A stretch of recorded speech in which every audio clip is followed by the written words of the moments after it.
Halo semuanya, selamat datang kembali di channel alur cerita ini. Sebelum kita mulai jangan lupa untuk tekan tombol like dan subscribe, agar kalian bisa selalu update cerita-cerita seru dan menarik di channel ini. Mari kita game on. Bab 541. Ini sudah tengah malam, kamu harus tidur. Dia menggendongnya dan berjalan menuju kamar tidur mengabaikan bisikannya. Dia membaringkannya di tempat tidur lalu mulai membuka jubah luarnya dan melepas janggut besarnya. Dia memandang wanita yang menatapnya dengan mata terbelalak, duduk di tempat tidur dan memeluk selimut di dekatnya. Dia berkata, "Kamu tidur di dalam dan aku akan tidur di luar tempat tidur." Kamu ingin tidur di sini."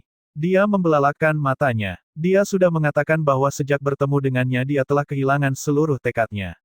Dia benar-benar berani berbagi ranjang dengannya. Apakah dia ingin tidur dengannya? Ya, dia mengangguk, senyum di matanya.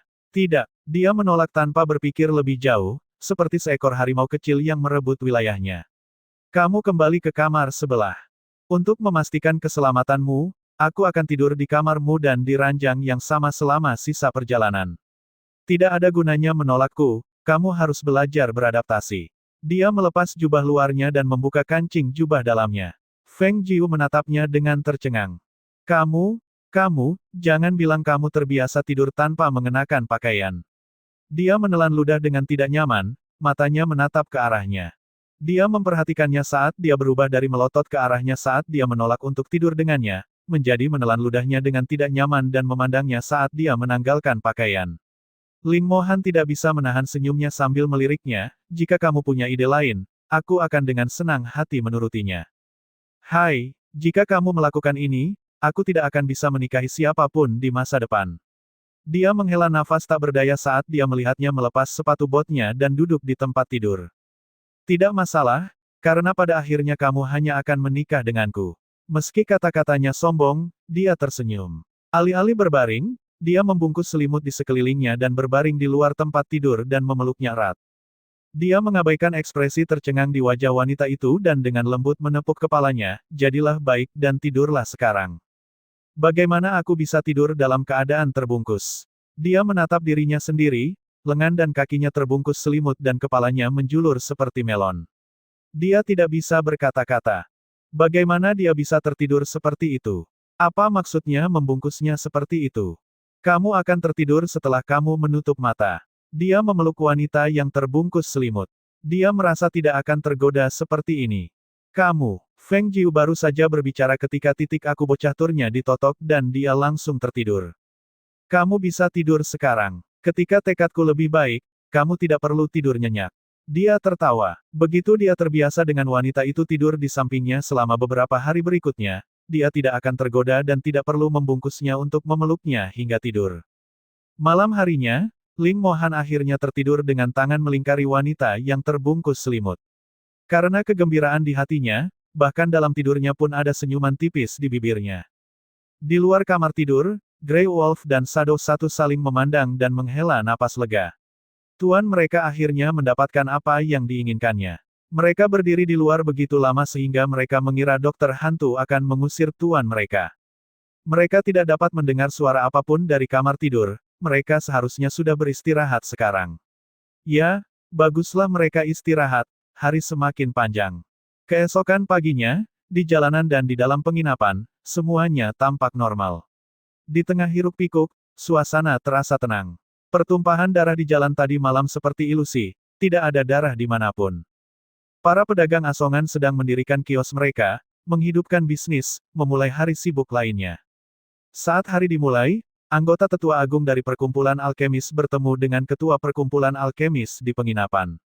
Setelah mencari tahu, mereka mengetahui bahwa Feng Jiu menginap di penginapan bintang 5, oleh karena itu mereka tiba pagi-pagi sekali. Kemarin, setelah dia pergi setelah menyelesaikan ujiannya, anggota tetua agung di perkumpulan alkemis memanggil mereka untuk menemuinya. Bahkan ketua yang sedang melakukan pemurnian pun dipanggil dalam pertemuan tersebut. Setelah berdiskusi, mereka bertiga memutuskan bahwa ini adalah kesempatan yang terlalu bagus untuk dilewatkan jika tidak bertemu dengan dokter hantu yang menjanjikan. Jarang sekali dia pergi ke perkumpulan alkemis untuk mengikuti ujian, dan dia bahkan mencapai level alkemis peringkat suci. Dia baru berusia 16 tahun, dalam waktu beberapa tahun lagi, keterampilannya akan menjadi lebih luar biasa. Jika mereka melewatkan merekrut bakat langka, mereka pasti akan menyesalinya di masa depan. Oleh karena itu, setelah diskusi mereka, anggota Tetua Agung dan Ketua Perkumpulan Alkemis memutuskan untuk mengunjunginya secara pribadi. Tujuan mereka adalah membujuk Feng Jiu untuk menjadi anggota senior Perkumpulan Alkemis.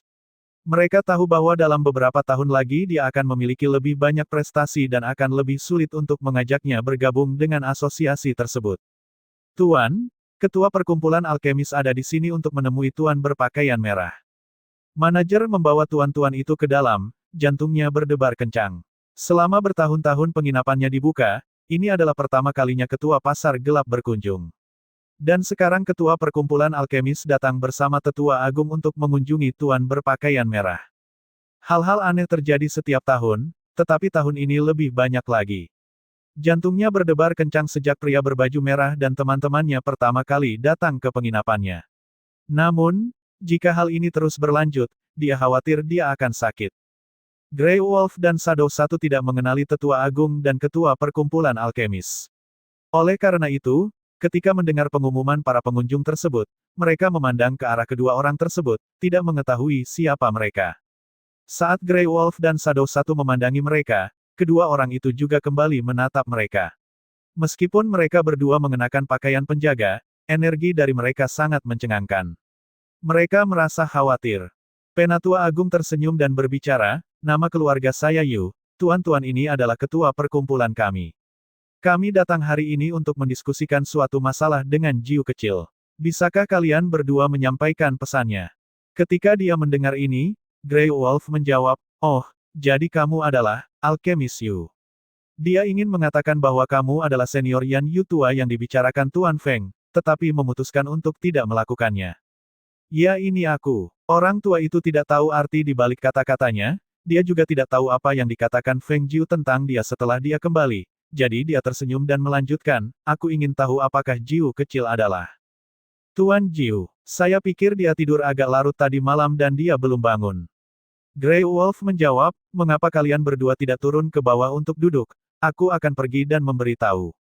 Sebelum dia bisa menyelesaikan kalimatnya, Ling Mohan berjanggut yang mengenakan jubah hitam keluar dari ruangan dan melirik sekilas ke orang-orang di luar ruangan. Matanya tertuju pada Penatua Yu dan Ketua Perkumpulan dan bertanya, "Mengapa kalian mencari dia?" "Kamu, dia adalah tuan kita, dan Tuan Jiu, Grey Wolf mengeluarkan suara aneh karena dia tidak tahu bagaimana menyelesaikan kalimatnya. Mungkin karena dia merasakan aura Ling Mohan yang luar biasa, ketua berbicara lagi. "Kami punya urusan dengannya, tapi tidak nyaman bagi kami untuk berbicara dengan orang luar. Kami ingin meminta Anda menyampaikan pesan tersebut." Ling Mohan melirik mereka dan melangkah ke kamar sebelah. Tanpa melihat ke belakang ke arah Leng Xuang, dia memerintahkan, "Masuk dan beritahu tuanmu."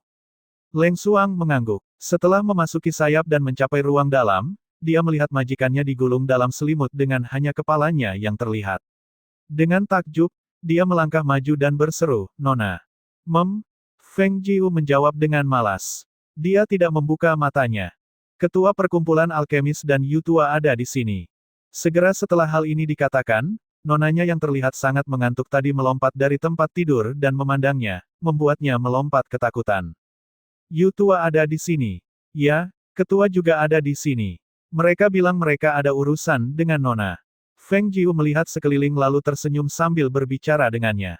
"Cepat, lepaskan selimut ini dariku.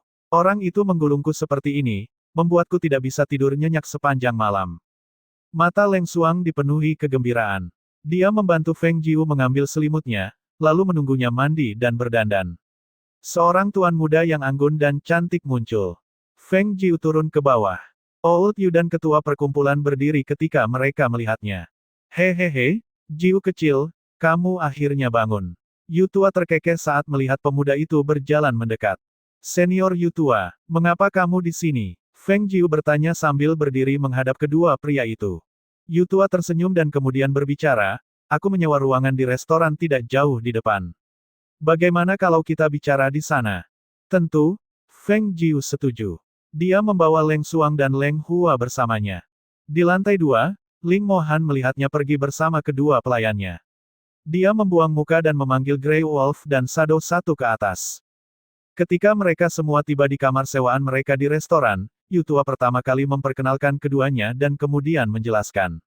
Setelah ketua perkumpulan mengetahui masalah ini, dia ingin mengunjungimu secara pribadi. Dia juga ingin membujukmu untuk menjadi tetua tamu di perkumpulan kami. Itu benar, Tuan Muda Jiu, saya dapat meningkatkan kompensasi Anda sehingga Anda dapat menikmati perlakuan istimewa 2 kali lipat. Saya juga akan melaporkannya ke perkumpulan kelas 1 dan kelas 2. Dengan cara ini, ke negara manapun Anda pergi, Anda dapat menikmati perlakuan tertinggi dari para tetua tamu. Namun, dalam hal ini, jika ada tempat di mana perkumpulan membutuhkan bantuan Tuan Muda Jiu di masa depan, mohon berikan bantuan Anda kepada mereka.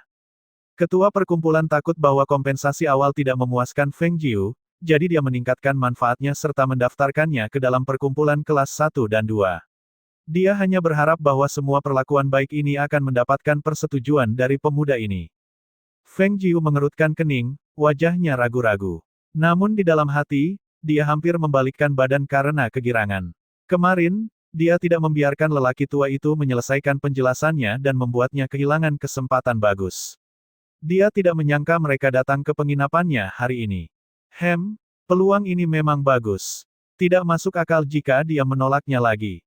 Yutua dan ketua perkumpulan saling memandang. Hati mereka diliputi kekhawatiran, takut dia akan menolak tawaran mereka lagi. Oleh karena itu, mereka mengatakan kepadanya, Jiu kecil, bagaimana menurutmu? Jika kamu tidak puas, kamu dapat memberi tahu kami. Ketika Feng Jiu mendengar ini, dia tersenyum. Jarang sekali ketua perkumpulan dan Yutua menunjukkan kebaikan sebesar itu. Jika aku menolak lagi, aku adalah orang bodoh yang tidak memahami perkembangan zaman. Ketika mereka mendengar kata-katanya, keduanya senang. Setelah saling melirik, mereka tertawa terbahak-bahak, bagus, bagus. Jadi sekarang kita telah menyetujui hal ini. Ketua perkumpulan bahkan mengambil medali giok yang menandakan identitas seorang tetua tamu tingkat tinggi, aku bahkan membawa medali giok. Pada saat yang tepat, perundingannya selesai dengan baik. Mari kita rayakan. Feng Jiu tidak bisa menahan tawa. Mereka khawatir dia akan melarikan diri. Setelah ketiganya menyelesaikan serangkaian formalitas dan semua hidangan serta minuman telah disajikan, hubungan mereka juga berubah secara halus karena masalah tamu yang lebih tua. Terus terang saja, ada semacam implikasinya. Jika mereka berdiri di depan yang sama, tentu akan berbeda dengan hubungan sebelumnya. Ketika mereka meninggalkan restoran setelah makan menjelang tengah hari, Yutua ingin mengirim Feng Jiu kembali, tetapi tawarannya ditolak. Tidak perlu, itu sangat dekat, tepat di depan. Silakan kembali, aku tidak akan mengirim kalian pergi. Dia memberitahu mereka sambil tersenyum. Baiklah, akan ada kesempatan untuk bertemu lagi di masa depan.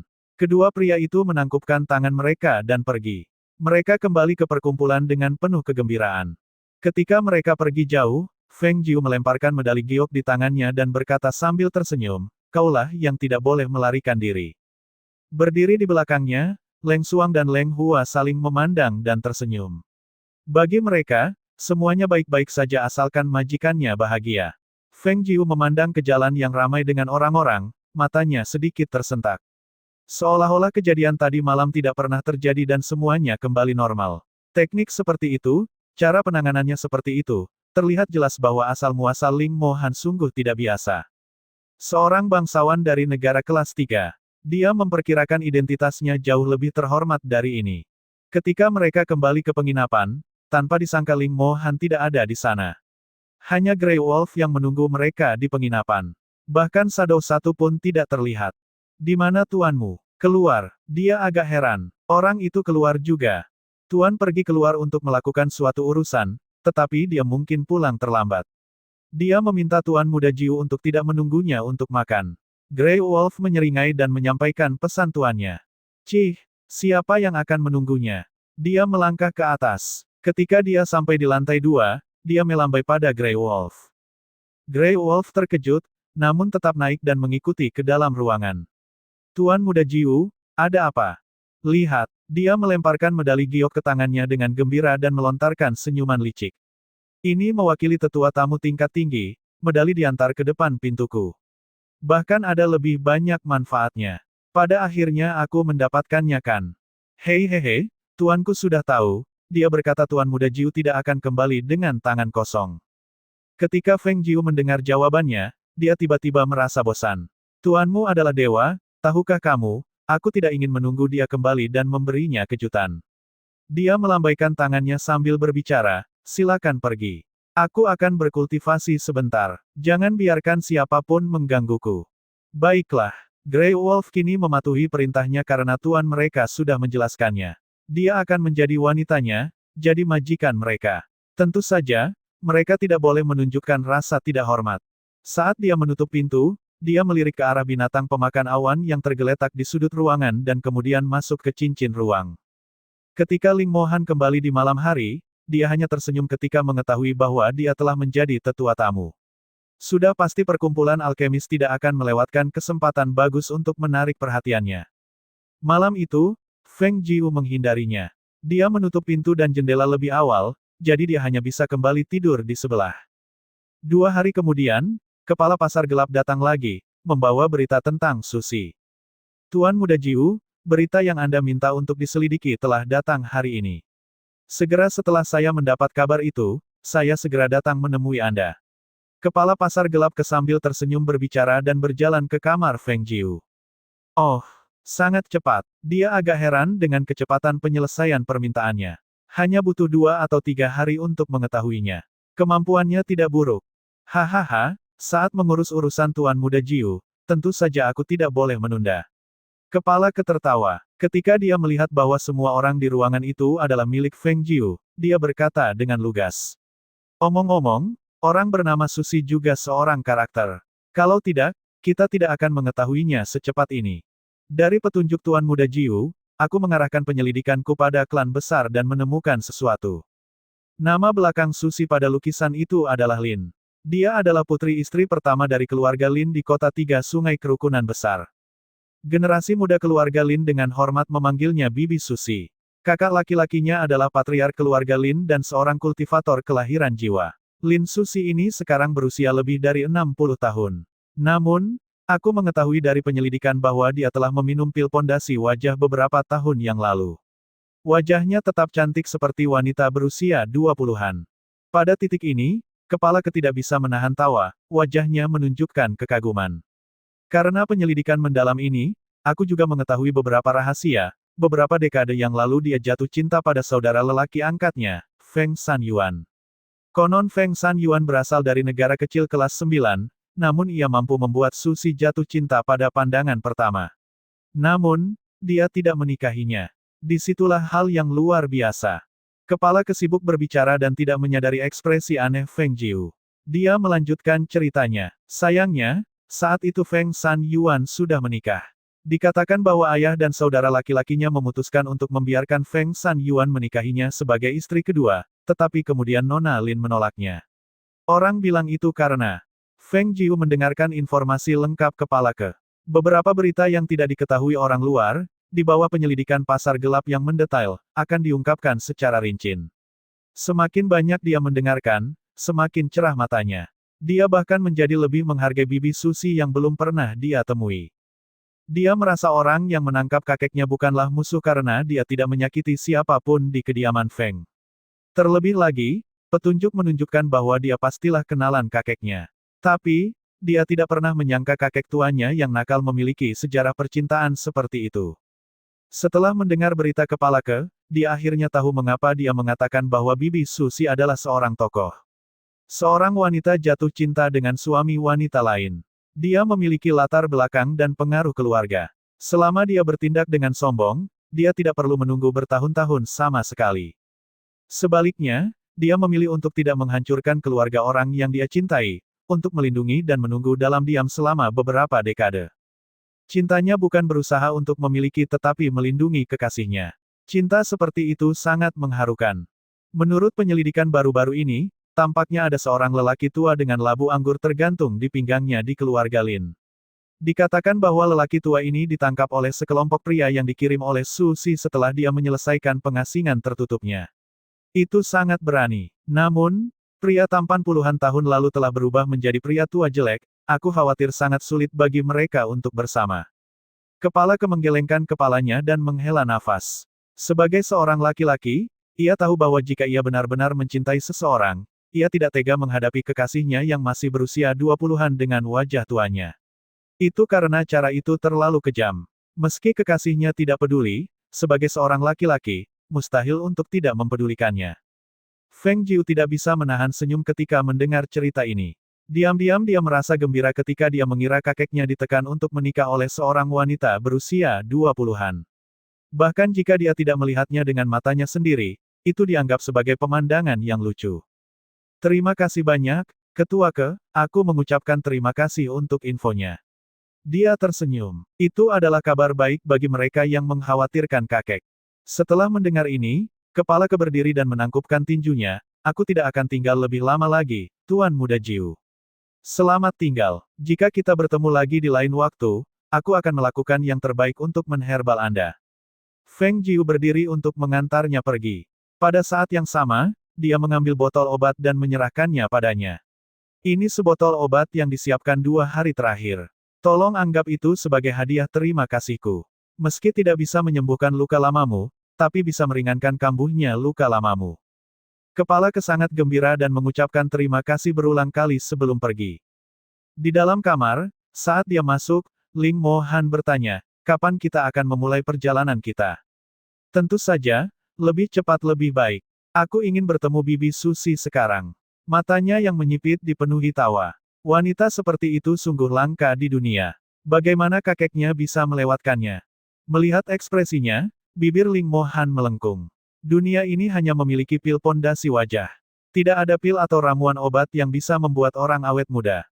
Seperti yang dikatakan oleh orang bermarga Ke itu, sangat sulit bagi kakekmu dan Susi untuk bisa bersama.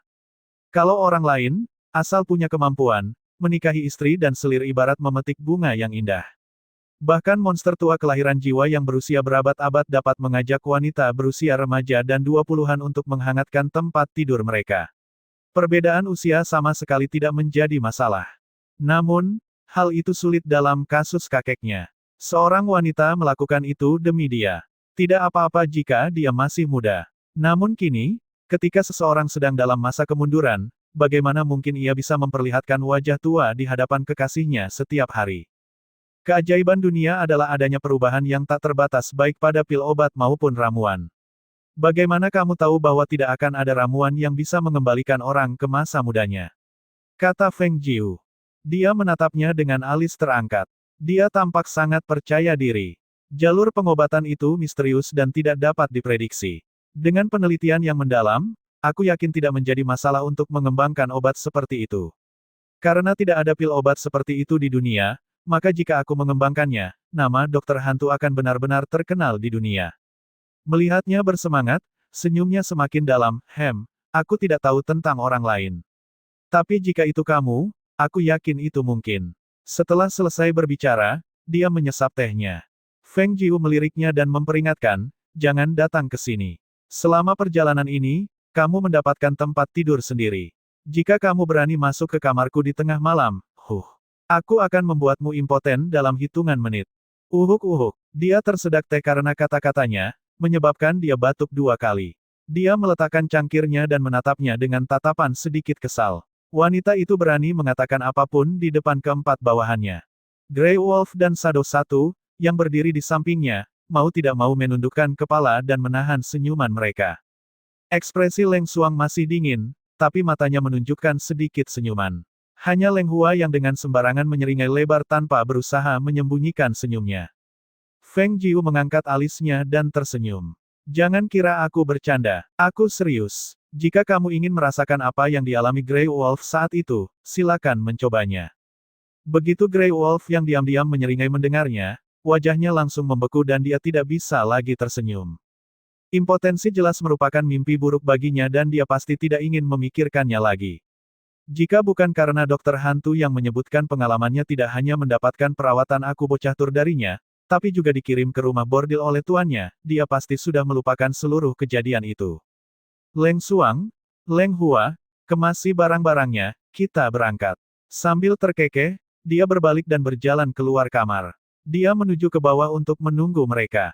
Baik Nona, setelah merespons, keduanya segera masuk dan mengemasi barang. Ling Mo Han berdiri dan dia juga, berjalan ke bawah dengan Shadow 1 di belakangnya sementara Grey Wolf kembali ke sebelah untuk menyimpan barang-barangnya di ruang penyimpanannya sebelum menemuinya di lantai bawah. Binatang pelahap awan kecil berlari ke bawah sendirian, diikuti oleh si putih yang kemudian dibawa keluar oleh yang lain. Dengan cepat, sekelompok orang segera pergi, begitu mereka berada di luar gerbang kota dan menuju kota Tiga Sungai dengan menaiki kapal.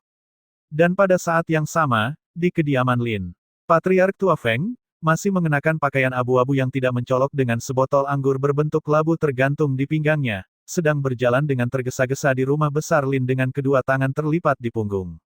Dia sesekali menoleh dan melirik orang yang 3 meter di belakangnya, sehingga mempercepat langkahnya. Namun, begitu dia berjalan lebih cepat, orang di belakangnya juga bergerak lebih cepat untuk mengimbanginya, menjaga jarak 3 meter di antara mereka apapun yang terjadi. Meskipun orang-orang di mansion melihatnya, mereka hanya membungkuk padanya dengan senyuman di wajah mereka dan pergi setelah itu untuk menyelesaikan tugas mereka. Adegan seperti ini telah terjadi selama berhari-hari di mansion. Jika Patriark Tua Feng berjalan di depan, pasti akan ada bibi Lin Susi yang mengikutinya dari belakang. Ada banyak hal dari mereka yang tidak dapat pahami. Mengapa bibi mereka yang berpenampilan cantik begitu tergila-gila dengan lelaki tua ini? Meski penasaran, namun tak satu pun dari mereka yang berani bertanya. Selain itu, tak seorang pun punya nyali untuk tidak menghormati Patriark Tua Feng karena mereka tidak hanya diperingatkan oleh bibi Susi, tapi juga pemilik rumah besar itu, yang mengatakan bahwa Patriark Tua adalah saudara angkatnya. Jika seseorang punya nyali untuk tidak menghormatinya, dia pasti akan diusir dari mansion. Ketika mereka sampai di dekat sebuah paviliun, Patriark Tua Feng tidak punya pilihan lain selain hanya menghentikan langkahnya dan menoleh ke belakang. Dia berkata, "Susi, berhenti mengikutiku dan biarkan aku pergi. Kamu menculikku dan aku tidak dapat melihat putraku, itu tidak apa-apa, tetapi sekarang aku bahkan tidak dapat melihat cucu perempuanku yang berharga, apa gunanya melakukan itu? Kakak San Yuan, aku tidak akan memintamu untuk tinggal di sini jika kamu setuju denganku. Beri aku anggukan saja dan aku akan mengikutimu bahkan sampai ke hutan pegunungan yang dalam, apalagi ke Kaisaran Phoenix," katanya dengan suara lembut, menatapnya dengan tatapan tajam berkilauan di matanya. "Susi, kenapa kamu begitu keras kepala? Kita tidak akan bisa bersama." Patriark Tua Feng merasa sangat tidak berdaya, dia menolak untuk mendengarkannya tidak peduli apa yang dikatakan. Lebih buruk lagi, dia tidak menyangka semua orang di mansion, baik yang tertua maupun termuda, akan membiarkannya begitu saja. Semua orang menyetujui perilakunya. Apa yang masih bisa dia lakukan? Sisu menatapnya dengan sedih. Rasa sakit dan kesedihan di matanya. Emosi tidak bisa disembunyikan, kita tidak diizinkan melakukan hal itu di masa lalu. Memang benar bahwa segala sesuatunya tidak akan berjalan baik karena kamu sudah menikah. Namun untuk saat ini, istrimu telah meninggal bertahun-tahun, putramu adalah penguasa negara, dan bahkan cucu perempuanmu telah tumbuh dewasa, hal apa lagi yang dapat menghalangi kita? Aku sudah menunggumu selama bertahun-tahun, apakah kamu akan membuatku menunggu selamanya? Tapi bukan itu, masalahnya, saat matanya bertemu dengan matanya, seluruh tubuhnya menjadi lesu, bahkan suaranya semakin mengecil.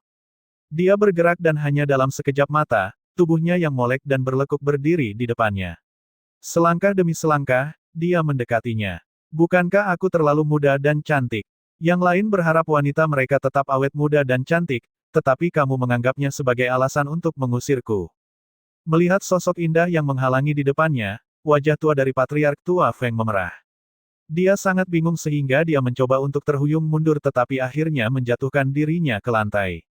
Mata Susi melebar ketika dia melihat ini dan buru-buru membungkuk untuk membantunya berdiri. "Lihat dirimu. Apakah aku benar-benar menakutkan? Jangan khawatir, aku bisa bangun sendiri."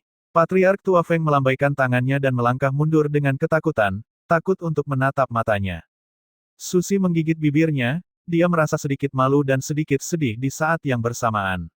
Dia meliriknya dengan mata berkaca-kaca lalu mengangkat lengan bajunya untuk menutupi wajahnya sebelum dia melarikan diri. Patriark Tua Feng menghela nafas tanpa daya, begitu banyak perasaan yang dia simpan di dalam tetapi tidak bisa mengatakannya dengan lantang. Dia tidak bangun, tapi malah duduk di lantai. Dia meneguk beberapa teguk anggur dari labu anggur yang ada di pinggangnya.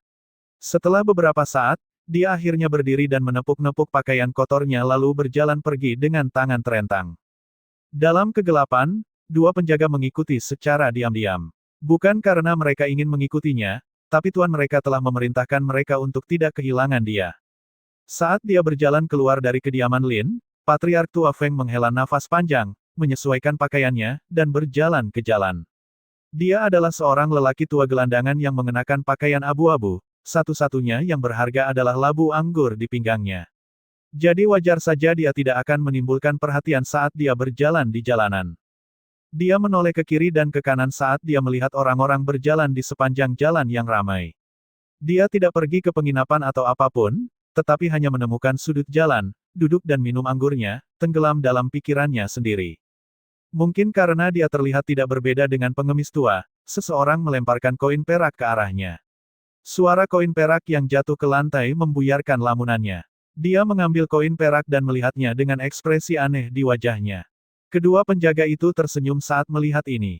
Patriark Tua Feng telah tinggal di kediaman Lin selama beberapa waktu sekarang, dan tuan mereka telah menyuruh mereka untuk menanyakan statusnya di dinasti Phoenix.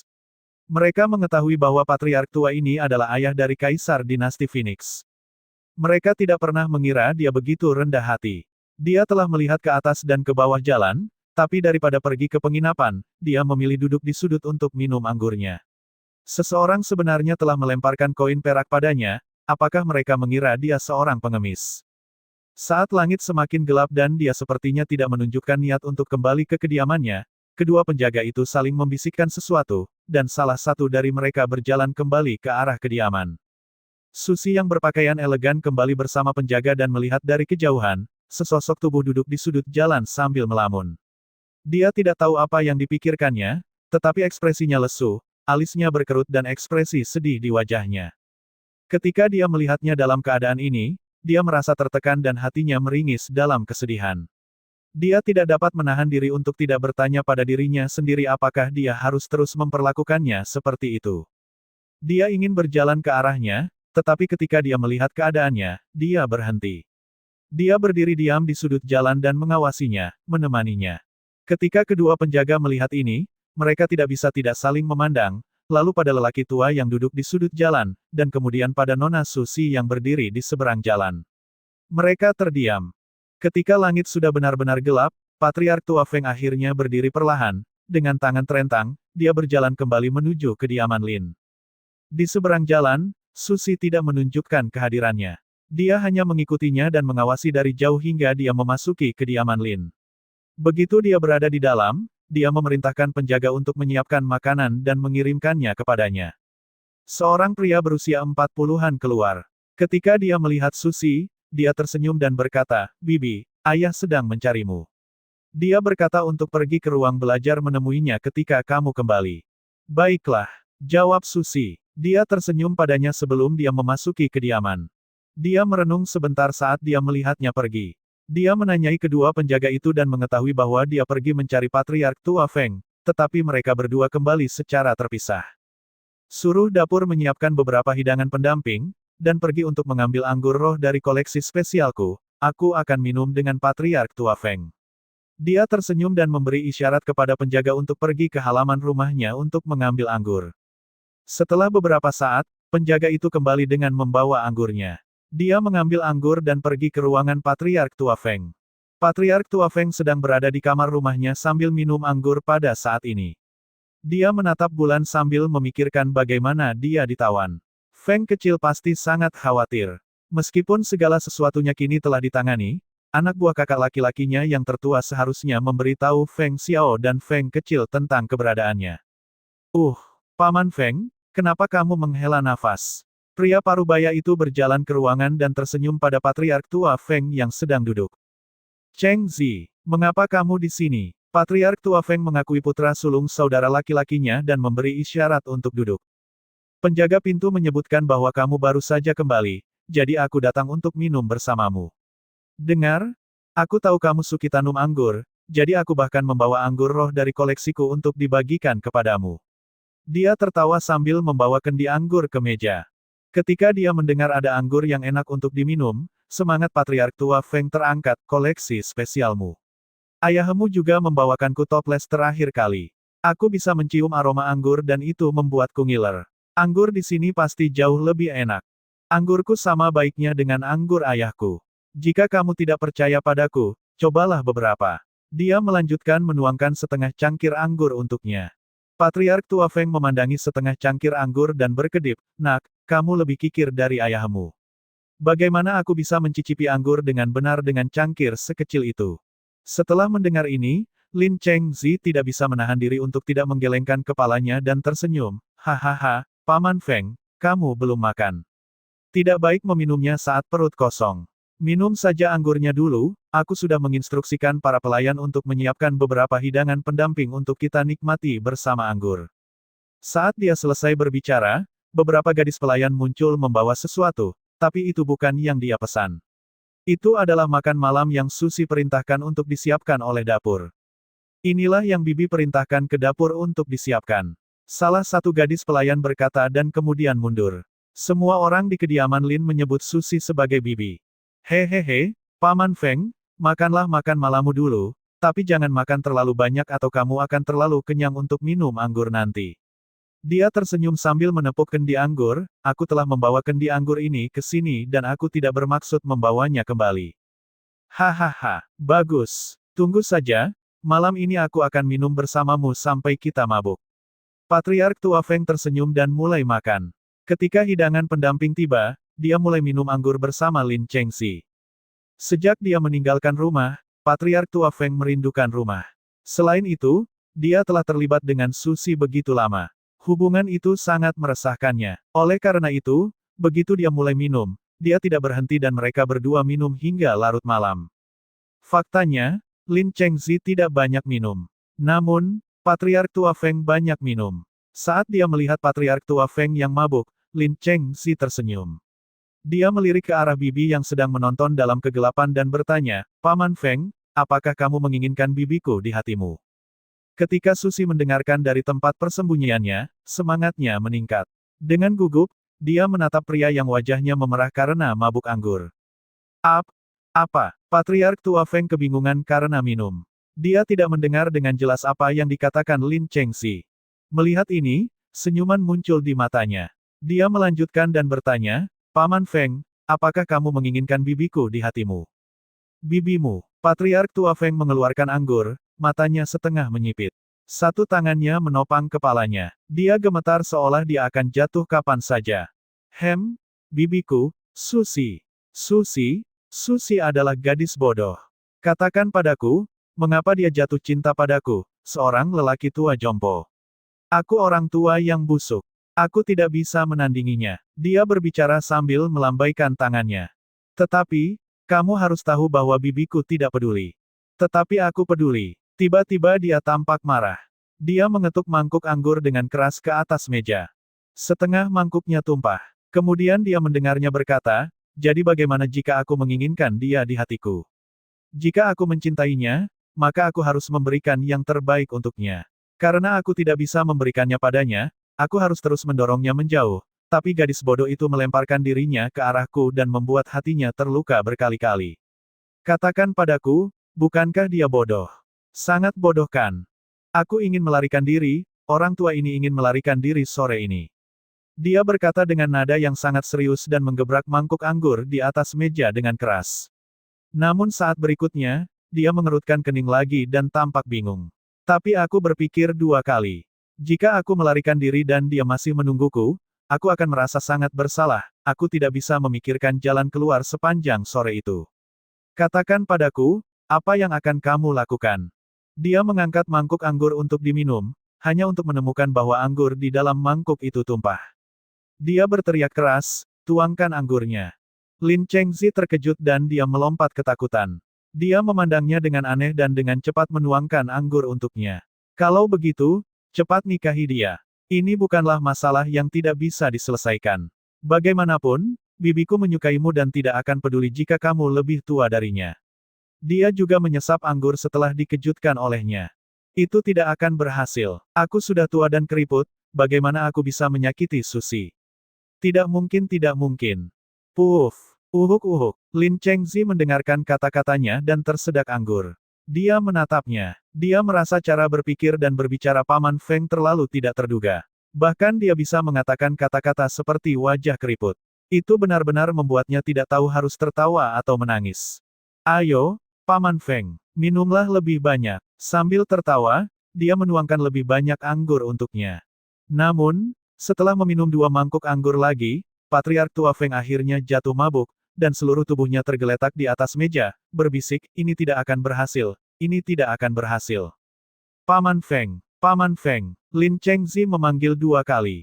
Ketika dia melihat bahwa dia tidak menjawab, dia melihat ke dalam kegelapan dan berkata sambil tersenyum, Bibi, Paman Feng sedang mabuk.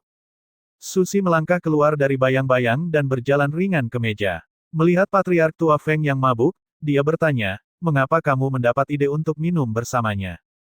Hei, Bibi, aku kenal Paman Feng ketika dia datang ke sini beberapa dekade yang lalu, dan akhir-akhir ini aku tidak punya waktu untuk berbicara dengannya. Malam ini, aku kebetulan punya waktu, aku mengambil anggur dan datang menemui Paman Feng untuk minum dan mengobrol. Dia berdiri dan menatap bibinya dengan senyuman penuh arti. Bibi, metodemu dan ayahku terlalu lembut. Tidak mungkin bagi Paman Feng, dia tidak berani mengambil langkah itu. Jika Bibi benar-benar memutuskan untuk tidak menikahi siapapun kecuali dia dalam hidup ini, maka kamu memiliki kesempatan malam ini. Mendengar ini, Susi meliriknya, lalu ke Patriark tua Feng yang mabuk dan tidak sadarkan diri. Hatinya tergerak. Bibi, ini sudah larut, jadi aku pulang dulu. Lin Chengzi memberi hormat dan pergi sambil tersenyum. Suzy memandang pria yang tergeletak di atas meja dan berhenti sejenak. Dia maju dan memanggil, Kakak San Yuan. Kakak San Yuan. Susi. Patriark tua Feng tanpa sadar memanggil. Meski matanya setengah terbuka, dia sudah mabuk dan tidak bisa membedakan sesuatu. Susi tersenyum lembut. Ini aku. Kamu mabuk. Biarkan aku membantumu masuk. Dia mengangkatnya dan pergi menuju kamar. Penjaga rahasia yang bersembunyi menatap kedua orang yang memasuki ruangan. Untuk sesaat, mereka menjadi bisu. Bibi Susi mereka tidak akan benar-benar ingin melakukan itu kan? Benar saja, paman mereka perlu melakukannya. Mereka melihat paman mereka membawa sebotol anggur dan segera mengurus urusannya. Di dalam kamar, Susi pertama-tama membantunya mencuci dan berganti pakaian bersih, lalu membantunya berbaring di tempat tidur. Melihat orang yang terbaring di tempat tidur, matanya ragu-ragu.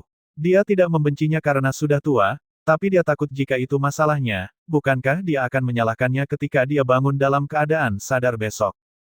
Berjuang dalam hatinya, dia memikirkan apa yang dia dan Cheng Zi bicarakan malam ini. Seperti yang dikatakan Cheng Zi, dia tidak akan berani mengambil langkah itu, jadi mengapa tidak membiarkan dia mengambil langkah itu.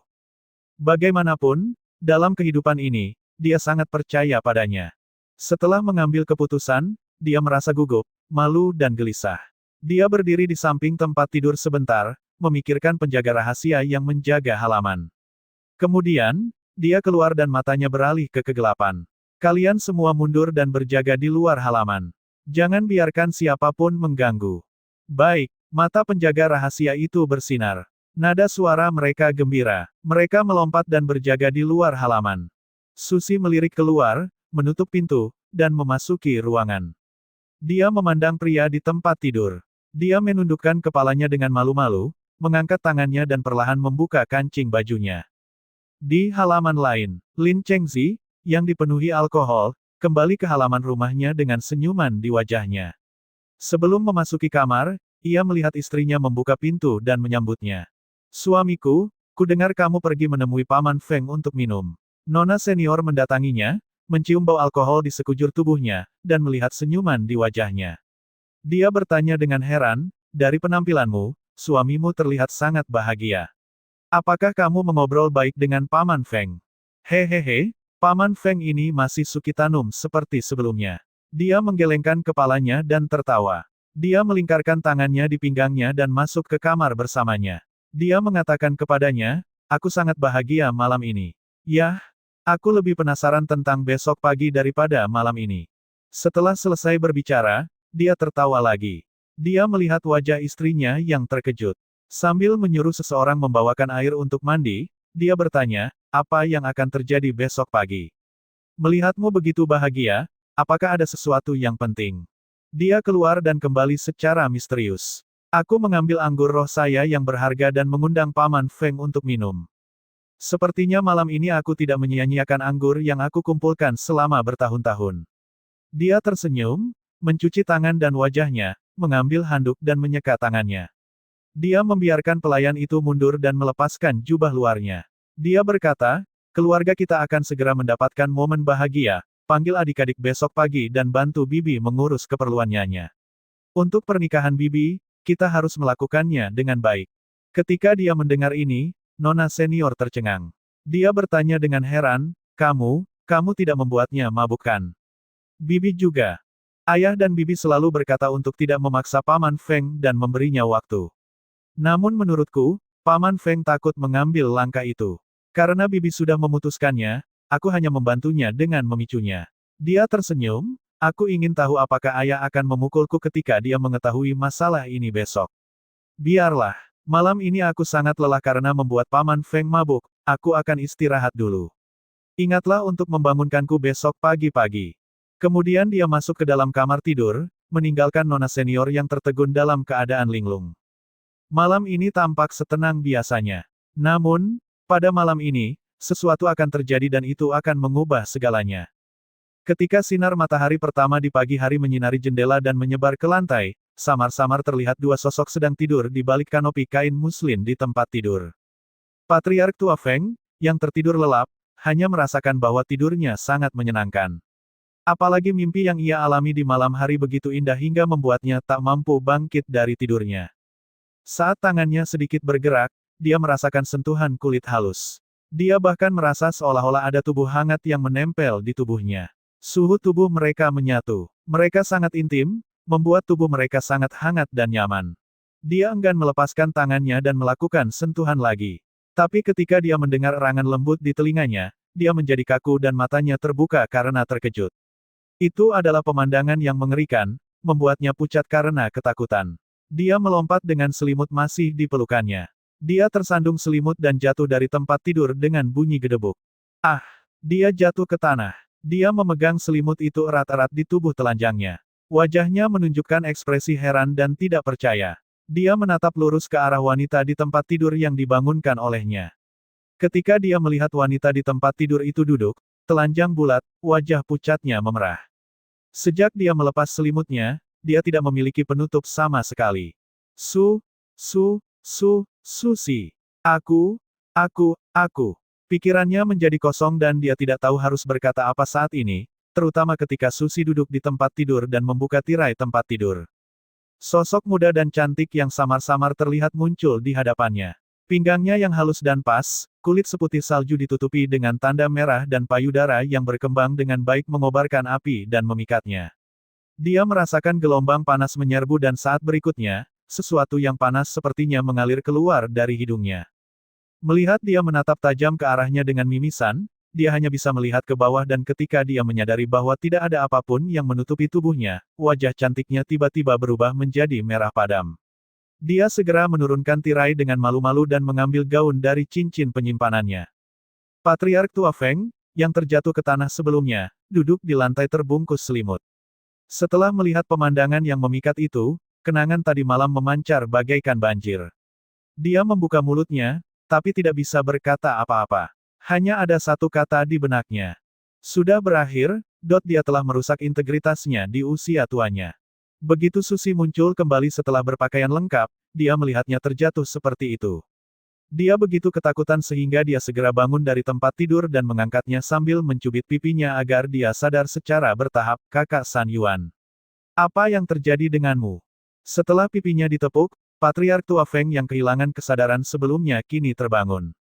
Tetapi ketika dia melihat Susi mendekatinya, dia segera menarik selimut itu menutupi kepalanya dan berguling-guling di tanah. Susi, aku terlalu malu melihatmu. Susi memandang pria yang berguling dengan kepala tertutup selimut. Dia menatap kosong sejenak. Dia pikir dia akan bangun dengan marah. Siapa yang tahu dia akan berguling, bersembunyi di dalam selimut. Tidak disangka dia lebih malu melihatnya daripada dia yang telah kehilangan keperawanannya. Melihat pria yang bersembunyi di balik selimut, dia merasa sedikit terharu dan memikirkan mentalitas burung untanya. Sekarang semuanya telah sampai pada titik ini, jika dia tidak dipacu, dia akan mundur. Jadi dia duduk dengan tenang di samping tempat tidur dan menonton dengan senyuman di wajahnya tanpa memanggilnya. Patriark tua Feng, yang bersembunyi di dalam selimut, sangat malu karena dia hanya ingin mencari lubang untuk dilubangi. Dia tiba-tiba, secara tak terduga membuat Susi memberi. Dia teringat tanda merah di tubuhnya saat dia tanpa pakaian, serta mimpi mata air yang dia alami tadi malam. Di dalam selimut, dia merasakan mimisan akan keluar lagi. Dia telah menguatkan hatinya dan memupuk karakternya selama bertahun-tahun. Dia belum pernah menyentuh seorang wanita sejak istrinya meninggal. Tapi sekarang, dia telah merusak integritasnya di masa tuanya. Dia memang telah merusaknya.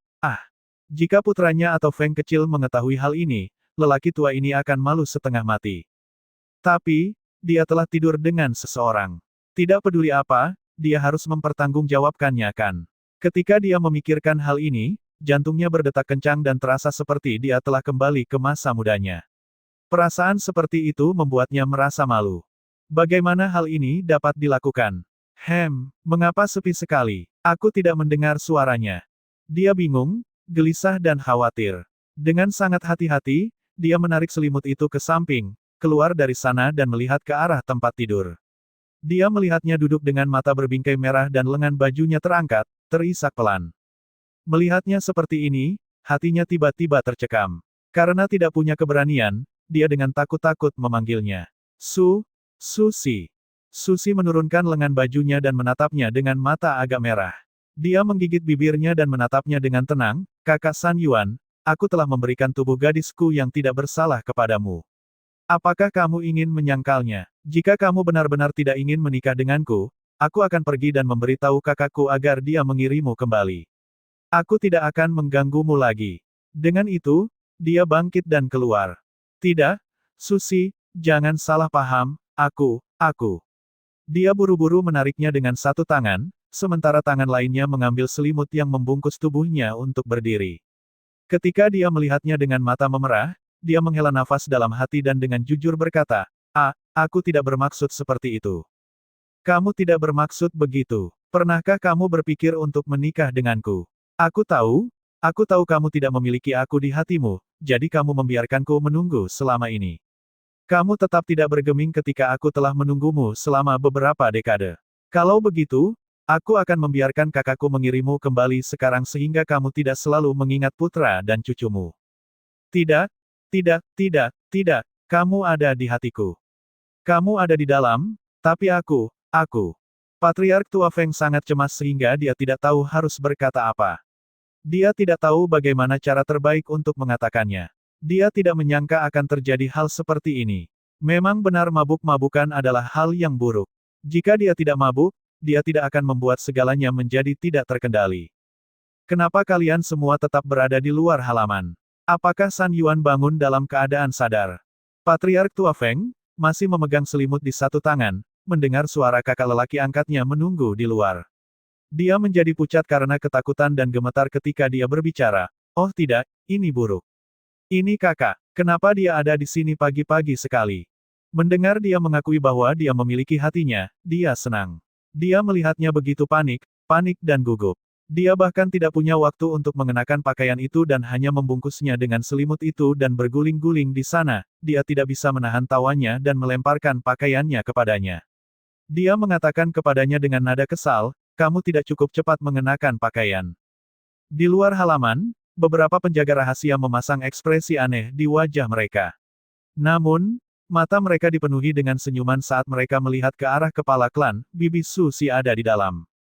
Lin Bo Heng, yang hendak turun tangan, terkejut mendengarnya. Dia pikir dia salah dengar. Melihat penjaga rahasia itu, dia bertanya, apa yang baru saja kamu katakan? Siapa yang ada di dalam? Bibi Susi. Ketika mendengar jawabannya, dia mengarahkan jarinya ke arah halaman. Susi. Iya, tertegun, dia mendengar suara yang dikenalnya, kakak. Ketika dia melihat ke arah asal suara itu, dia melihat adik perempuannya keluar dari kamar di halaman diikuti oleh Feng San Yuan yang menundukkan kepalanya. Dia hanya bisa berbicara dengan tatapan marah pada Patriark tua Feng. Feng San Yuan, datanglah ke ruang kerjaku. Begitu dia berteriak dengan marah, dia berbalik dan pergi. Namun, ada rasa senang di hatinya. Akhirnya, keduanya bersatu. Sebenarnya, Fakta bahwa San Yuan sedang dalam masa kemundurannya juga tidak menimbulkan masalah yang tidak dapat diatasi. Jika mereka adalah kultivator abadi, begitu mereka mencapai tahap kelahiran jiwa, bahkan lengan yang patah pun dapat dibuat ulang. Setelah kelahiran jiwa terbentuk, seolah-olah seseorang terlahir kembali. Para kultivator yang memasuki tahap kelahiran jiwa pada dasarnya dapat mempertahankan penampilan mereka dalam keadaan yang mereka inginkan selama mereka terus maju dalam jangka waktu yang ditentukan. Bukan tidak mungkin mempertahankan kondisi puncak ini selamanya. Itu sebabnya semakin tinggi kultivasinya, semakin mudah jadinya. Namun, dia adalah kultivator energi mistik, dan bukan kultivator energi roh. Hanya ketika dia memasuki peringkat Kaisar Bela Diri dia bisa menjadi 10 tahun lebih muda dan hanya ketika dia memasuki peringkat Sage Bela Diri dia bisa menjadi 20 tahun lebih muda.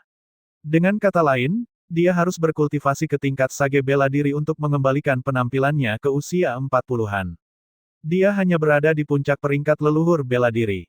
Bagaimana bisa begitu mudah untuk mencapai peringkat Sage Bela Diri? Patriark Tua Feng mengikuti di belakangnya dengan rasa malu dan pergi ke ruang kerja.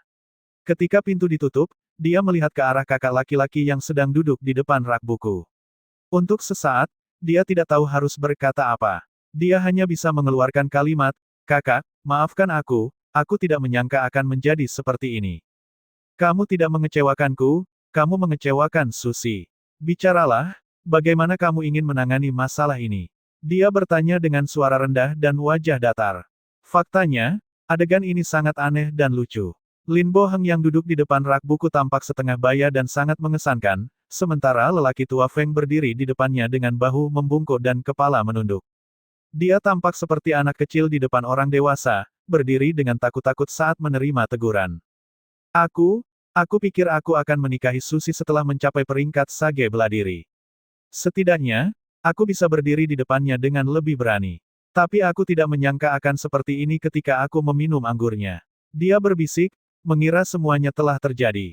Bagaimana mungkin ada solusinya? Dia menundukkan kepalanya karena malu.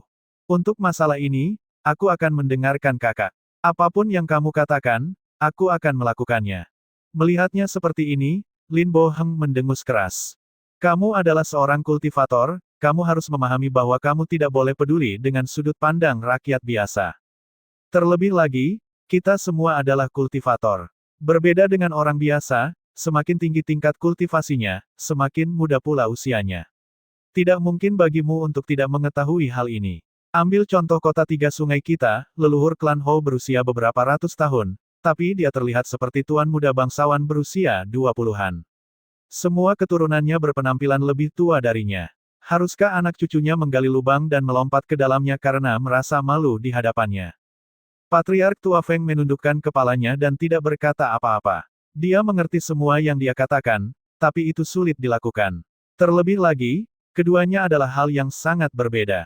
Jika seorang kultivator abadi terlalu peduli dengan sudut pandang rakyat biasa, dia tidak akan menempuh jalan ini terlalu jauh. San Yuan, tahukah kamu mengapa semua orang di kediamanku setuju dengan pernikahanmu dan Susi? Itu karena mereka semua memahami hal ini. Selama kultivasinya luar biasa dan pasangan saling mencintai, usia seseorang bukanlah halangan bagi dua orang untuk bersama. Kami sebagai penonton hanya bisa melihat semuanya dengan jelas dan paham. Sungguh mengecewakan bahwa kamu sendiri tersesat dan bingung. Dia menggelengkan kepalanya dan menghela nafas, menatapnya yang ingin berbicara namun tidak membuka mulutnya. Dia melanjutkan, akan tetap sama jika ada seseorang di keluargaku yang tidak mendukungmu. Sebaliknya, klan Linku, dari atas ke bawah, semuanya mendukungmu. Apa yang perlu kamu khawatirkan?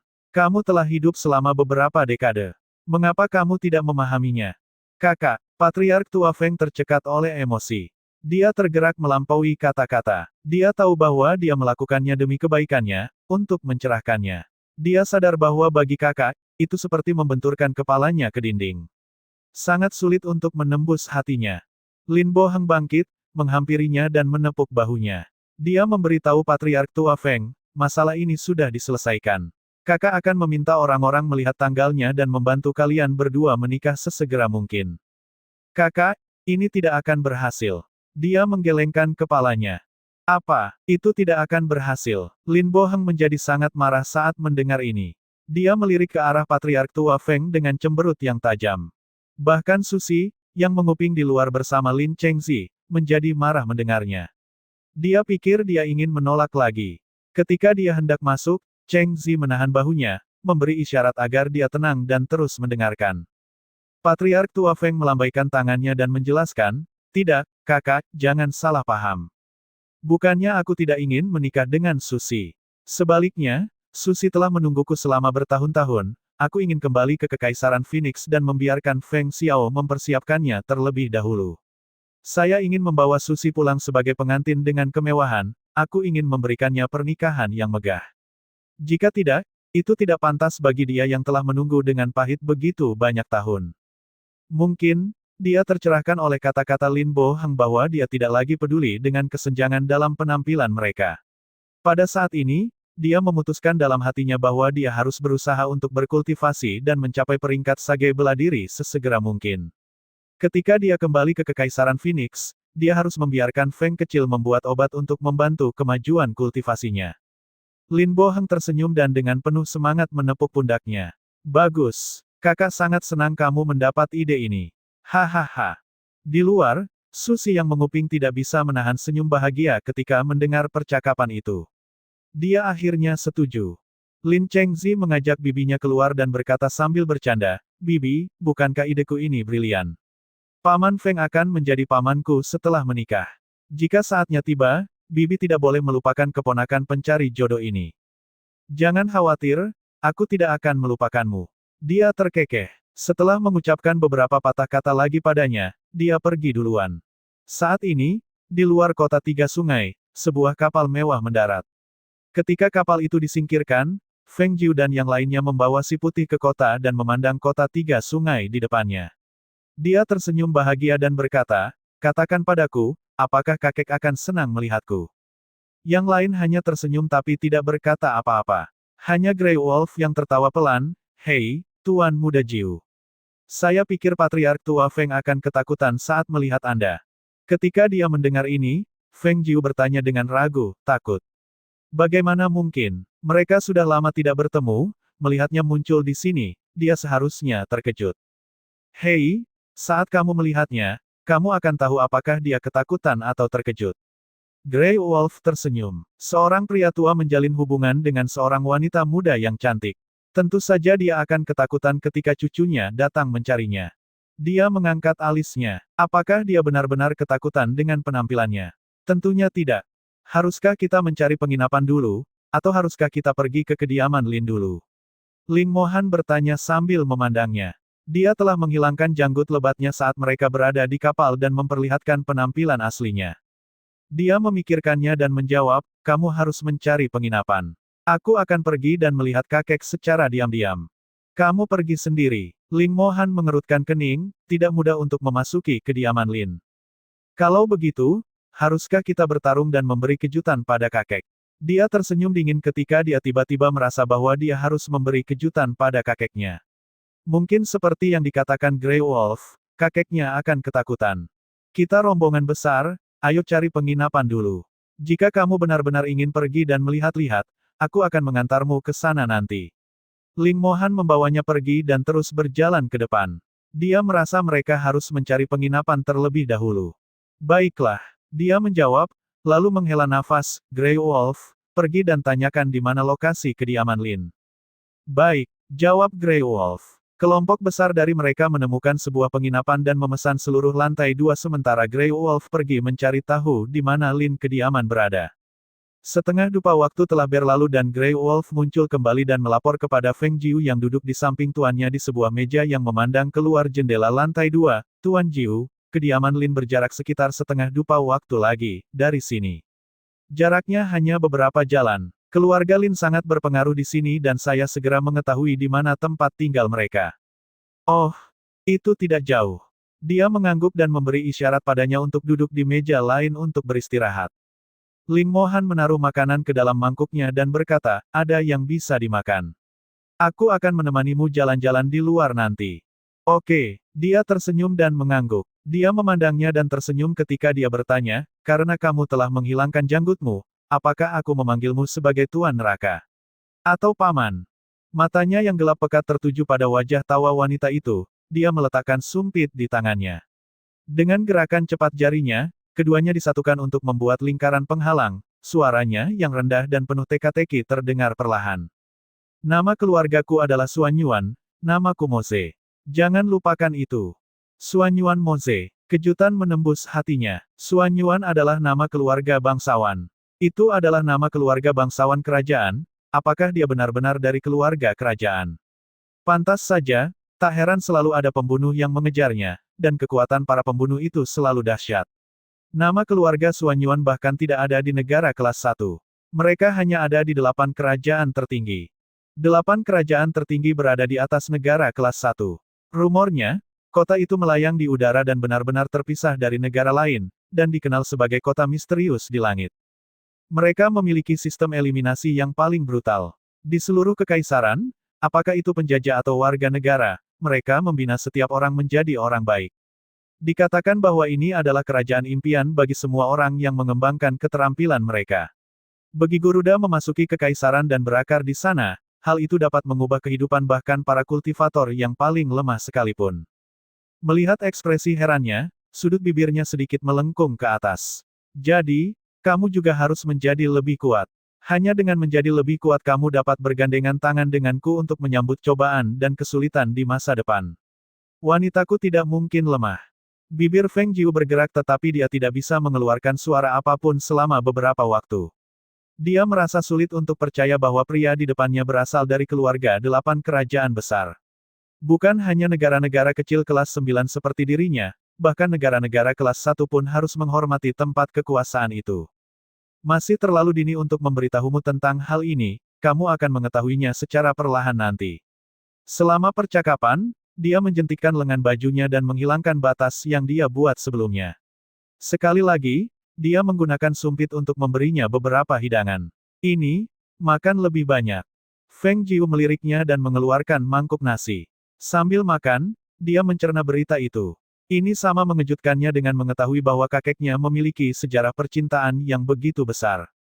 8 kerajaan besar, tempat seperti dalam legenda, di mana banyak kultivator ingin sekali menyentuhnya tetapi tidak bisa. Dan di sini dia duduk di depan sosok seperti itu. Xuan Yuan Moze dari keluarga kerajaan. Nama ini memiliki bobot yang sangat besar. Tuan, sepertinya itu seperti patriark tua. Feng Jiu menatap seruan Leng Hua. Ketika dia melihat matanya tertuju ke jalan, dia mengikuti garis pandangnya. Pemandangan mengejutkan menyambut pandangannya. Ini benar-benar kakek. Dia meletakkan mangkuk di tangannya dan melihat ke jendela dengan rasa ingin tahu.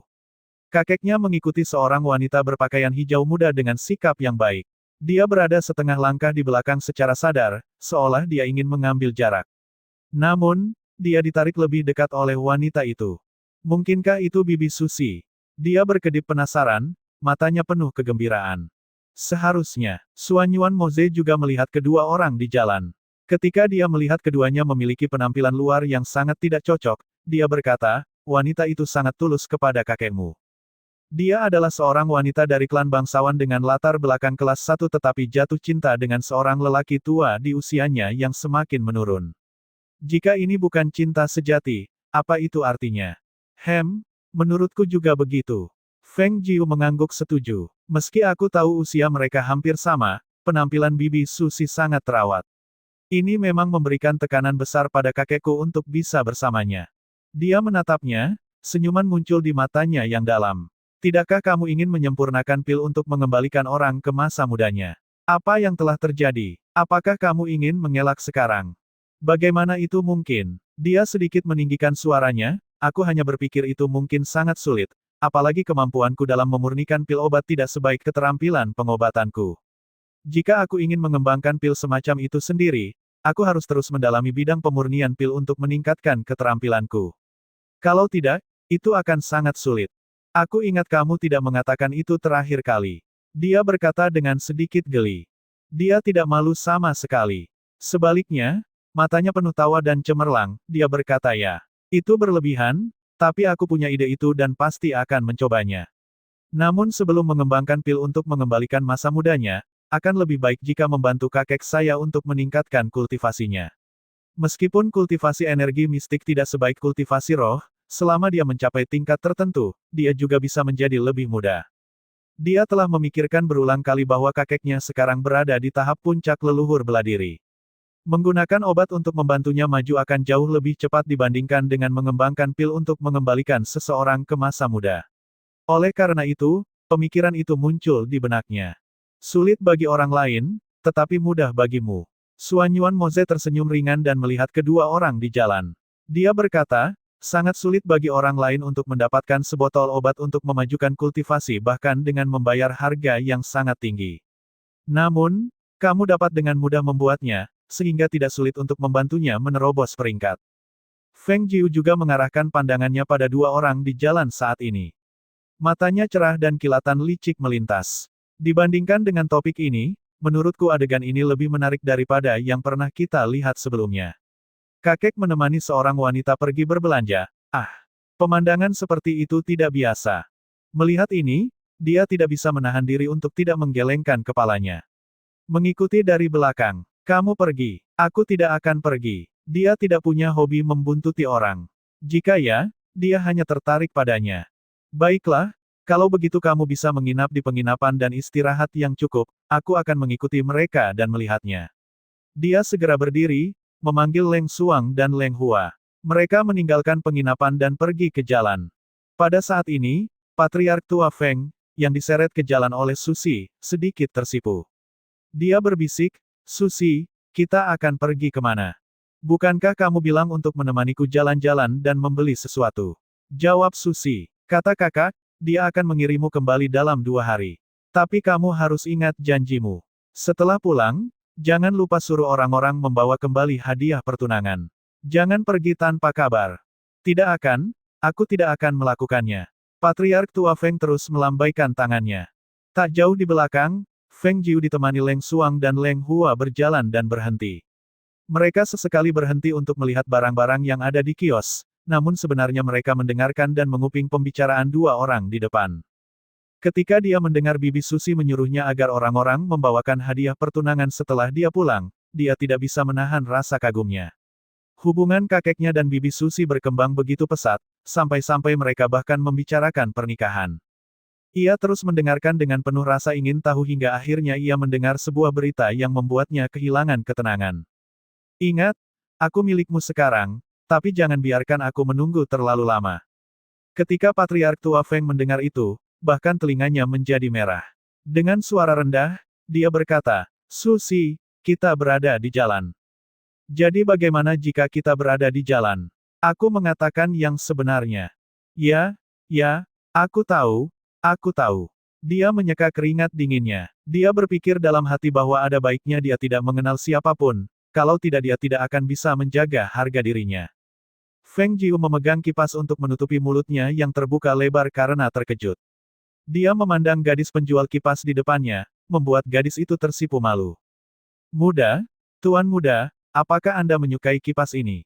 Feng Jiu kembali sadar setelah beberapa saat. Dia tersenyum tenang pada gadis itu, aku suka ini, aku akan membeli kipas ini.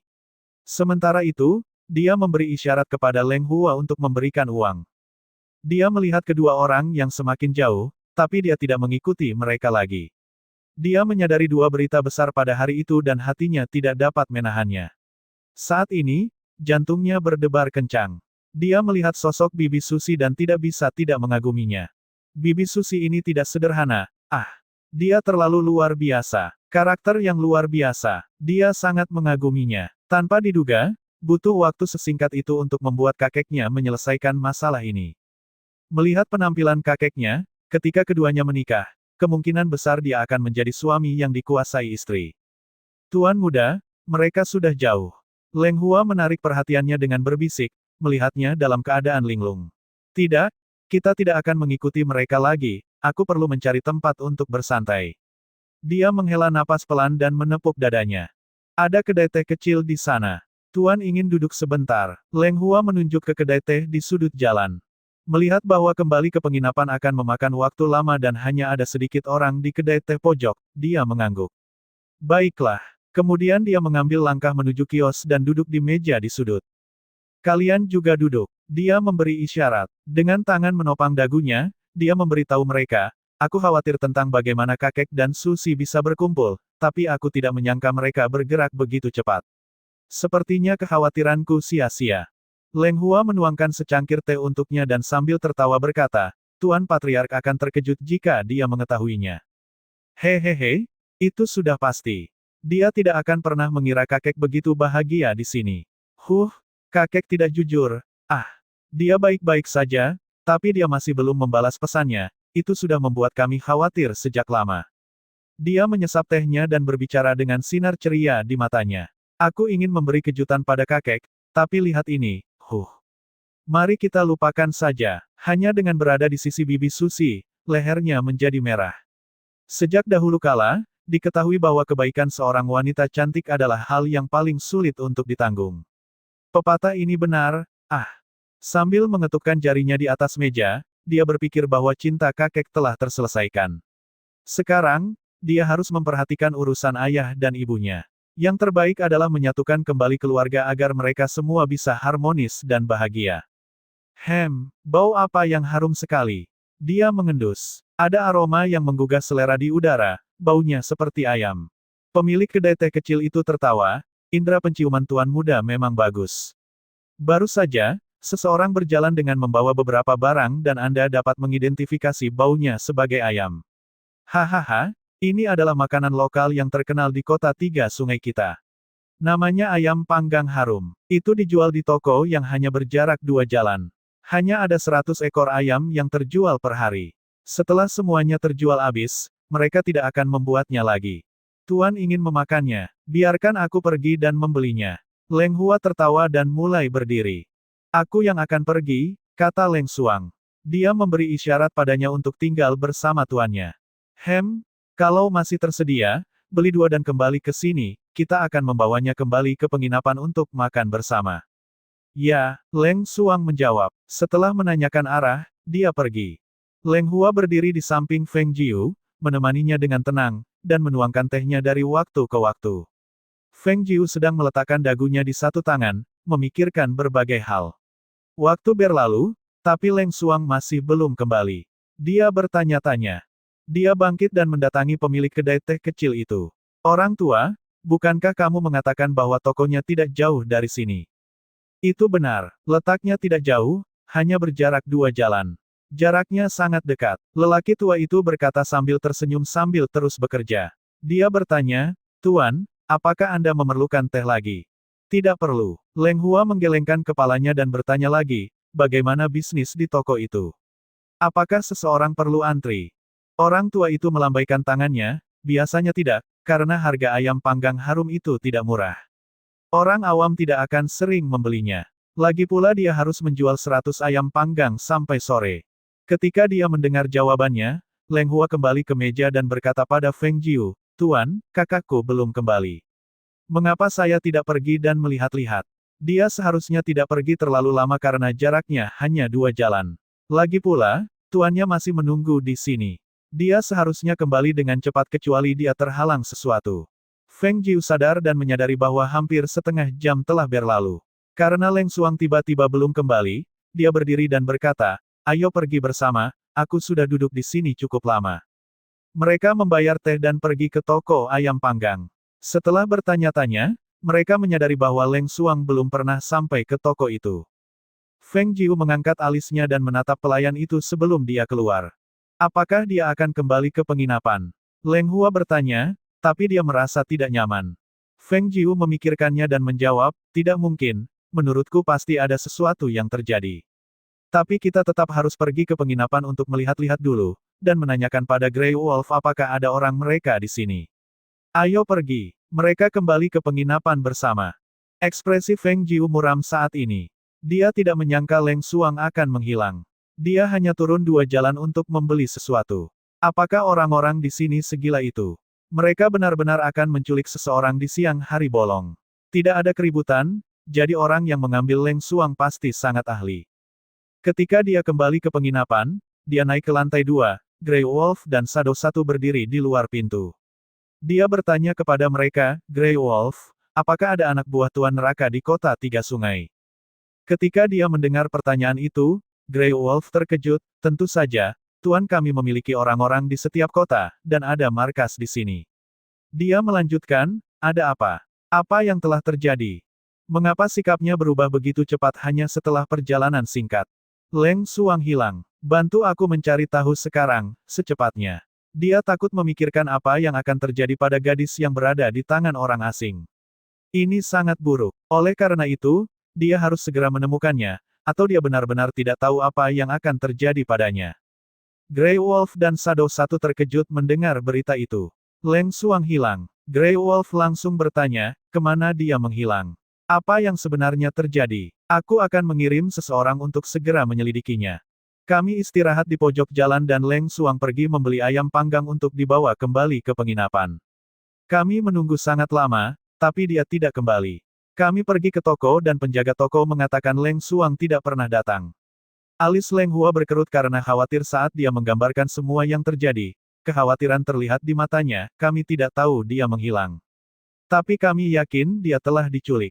Suanyuan Moze mendengar percakapan itu saat dia berada di kamarnya dan segera keluar dan memberikan perintah, kirim seseorang untuk menyelidikinya terlebih dahulu, kita perlu mencari tahu apa yang terjadi sebelum gelap.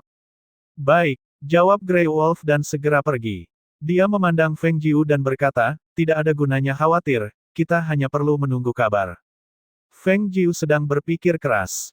Dia tidak punya niat untuk menunggu di penginapan seperti sarannya, aku akan membawa Leng Hua bersamaku untuk bertanya-tanya di pasar gelap. Dia berbalik dan pergi. Melihatnya pergi, Suanyuan Moze melihat ke arah Shadow Satu dan berkata, beritahu orang-orang yang melindunginya secara rahasia untuk mengikutinya dengan cermat. Jangan biarkan apapun terjadi padanya. Baik, Shadow Satu turun ke bawah setelah dia menjawab. Ada orang yang melindungi tuannya secara rahasia, dan juga ada orang yang melindungi dokter hantu secara rahasia. Lagi pula, mereka tidak tahu kapan mereka akan menghadapi penyergapan atau pembunuhan. Ketika dia tiba di pasar gelap, Feng Jiu mengeluarkan tokennya dan menemui ketua pasar gelap.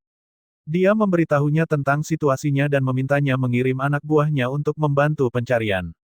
Ketika dia melihat token itu, ketua pasar gelap tidak punya pilihan selain membantu.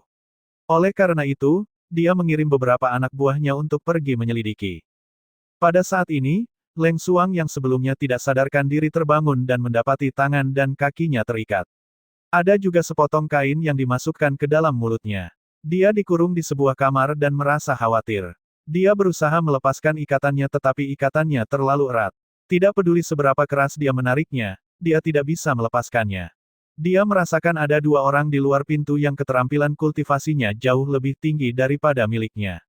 Selain tata letak ruangan tempat dia ditahan, dia tidak tahu apapun tentang lokasi dia ditahan.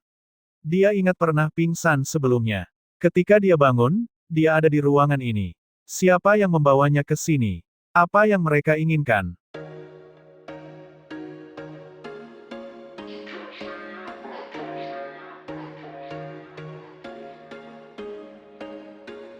There was once a day that I would pray for you. I'd go and misbehave just so you'd notice too. Sneaking looks up and down from across the room. And damn, what a hell of a